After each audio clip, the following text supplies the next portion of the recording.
नमस्कार, times of Swaraj में आप सबों का स्वागत है और मैं हूं संतोष सिंह। और आज हम टाइम्स ऑफ स्वराज में चर्चा करने जा रहे हैं, क्या शिक्षा विभाग ने ठान रखी है कि बिहार की नीतीश और लालू की सरकार को इस इमेज को बल मिले कि ये हिंदू विरोधी सरकार है, या फिर ये इमेज स्थापित हो जाए कि वाकई में ये हिंदू विरोधी सरकार है। जी हाँ, अब एक नया फरमान आया है के पाठक का। वो फरमान ये है कि जो नए शिक्षक बहाल हुए हैं प्राथमिक विद्यालय में, उनका ट्रेनिंग प्रोग्राम होगा 15 दिनों का। वो प्रोग्राम होगा 4 नवंबर से लेकर 18 नवंबर तक, मतलब दीपावली और छठ वो प्रशिक्षण में ही रहेंगे, मतलब सांझ के अर्घ तक वो प्रशिक्षण में ही रहेंगे। अब बताइए बवाल होगा कि नहीं?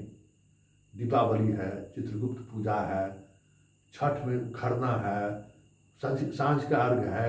ये बिहार के जो लोग हैं उनके लिए कितना महत्वपूर्ण पर्व होता है। दीपावली से ये छठ का पर्व शुरू हो जाता है।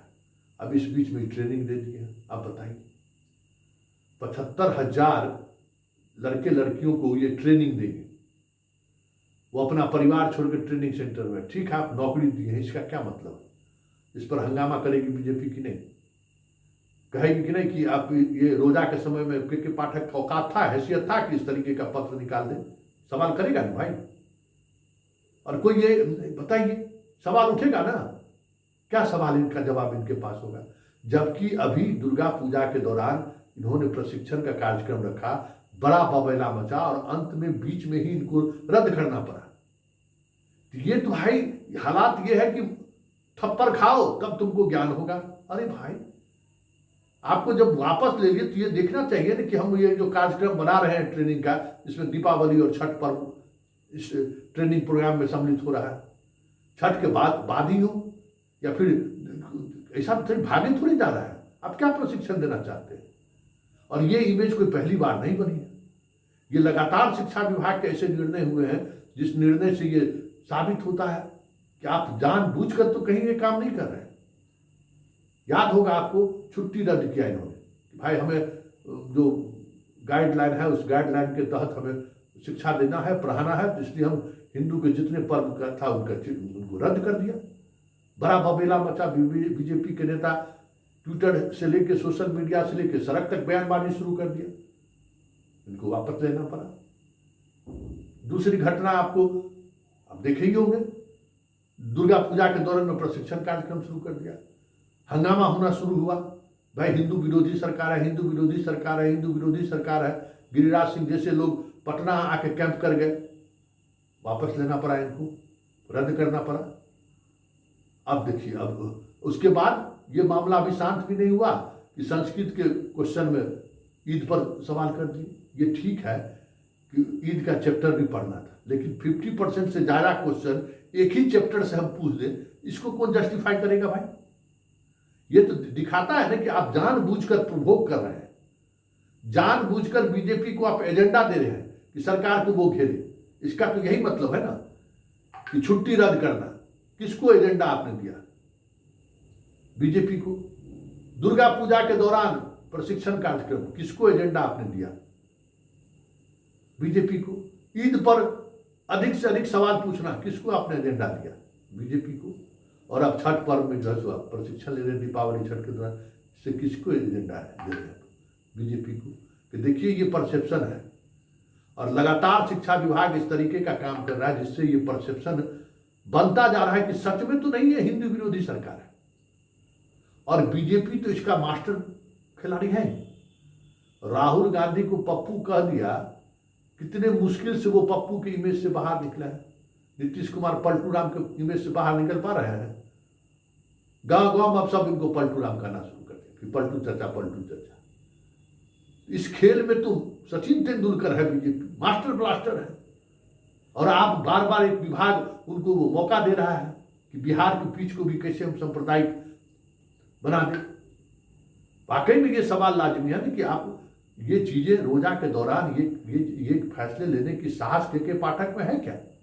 नहीं है, आप कर नहीं सकते हैं। तो छठ पर्व में करने का क्या मतलब है?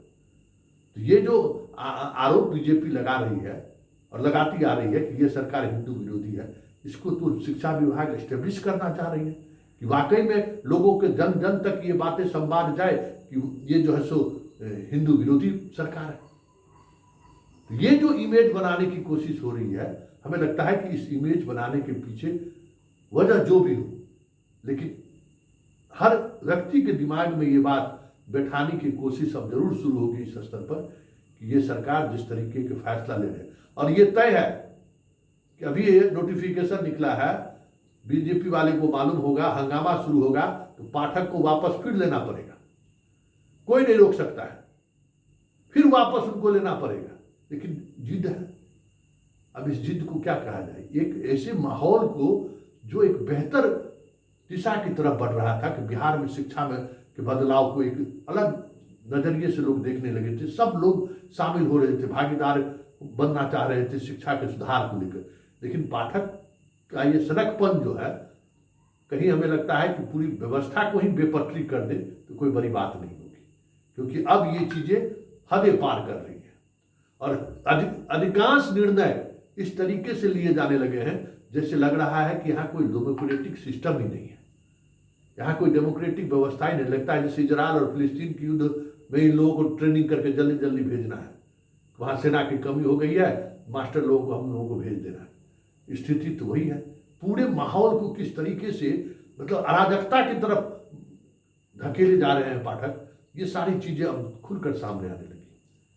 और कहीं न कहीं ये बात अब जो चर्चा हो रही है कि एक रणनीति के तहत तो ये चीजें नहीं हो रही है, बीजेपी को मौका तो नहीं दिया जा रहा है कि लो तुम्हारे अनुसार हम आपके तुम्हारे पास गेंद फेंक रहे हैं, मारो छक्का चौका। ये सवाल उठना लाजमी है कि कई ऐसे इश्यूज को लेकर जिस पर अभी पूरा देश सेंसिटिव है, ये कोई बिहार का ही बात नहीं है, पूरे देश में एक ऐसा माहौल अभी है कि हिंदुत्व को लेकर एक अलग तरीके का उफान देखा जा रहा है। अब वो पहली वाली बात नहीं रही, हर कोई इस बात को महसूस कर रहा है। ऐसे में आप लगातार एजेंडा दे रहे हैं, हिंदुत्ववादी संगठन को ताकत मिलने वाली एजेंडा आप दे रहे हैं, इसको क्या कहा जाएगा? इसको तो कहा जाएगा कि आप संघ के स्लीपर सेल से जुड़े हुए, आप बीजेपी के एजेंट की तरफ काम कर रहे हैं, आप एक रणनीति के तहत ऐसे एजेंडे को हवा देने की कोशिश कर रहे हैं जिससे बीजेपी को लाभ हो सकता है। कई ऐसे सवाल हैं जिन सवालों के सहारे के पाठक के इस फैसले पर एक बार फिर से प्रश्न खड़े किए जा सकते हैं कि ये जो निर्णय है ये एक तुगलकी फरमान है, एक सनकी का लिया गया फैसला है, और इस फैसले से बिहार के सिर्फ प्रशासनिक व्यवस्था पर ही नहीं, बिहार के सामाजिक व्यवस्था पर भी बड़ा असर पड़ सकता है। ये देखने वाली बात होगी।